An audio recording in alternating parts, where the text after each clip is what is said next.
Super giant হয়তো আজকে super জায়েন্টের এগেন্সটে খেলেছে, ওরা তো মোহনবাগানের এগেন্সটে নামেনি। যদি মোহনবাগানের এগেন্সটে নামতে সেদিন বুঝতে পারবে মোহনবাগান কাকে বলে। এখন 3-4 প্লেয়ার হবে এসছে, কেউ কেউ মানে দুদিনও প্র্যাকটিস করেনি। অভিষেক সিংকে যিনি চেনেই না ভালো করে, কোনো তাল মিলি নেই আমাদের দুটো প্লেয়ার। আর ব্যাড লাক, বিস্টারের যে বলটা মেরেছিল সেটা যদি ভারে লেগে গেল, সেটা যদি তখনই যদি গোল হয়ে যায়, তবে দেখুন আমাদের ফিটনেস যে অবস্থায় রয়েছে সে অবস্থায় ম্যাচ জিতলে এটা অবিশ্বাস্য।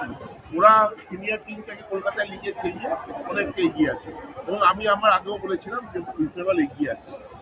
তো যাই হোক, জিতেছে, যারা জিতবে তাদেরকে কনগ্রাচুলেশন। তবে সুপার জায়েন্টের সঙ্গে জিতলো, মোহনবাগানের সঙ্গে যখন খেলা হবে তখন মোহনবাগান সুপার জায়েন্টের সাথে যেটা বলতো যে মাঠে নেমে প্রথম মিনিট থেকে মস্তানি করতে, তালিকা মস্তানিটা দেখালো।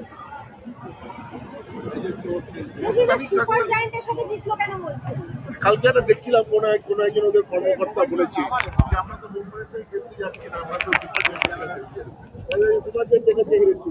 এই যে এই দুটি একবার মোহনবাগানের সাথে খেলা হবে, তিনি মোহনবাগান বুঝিয়ে দেবে।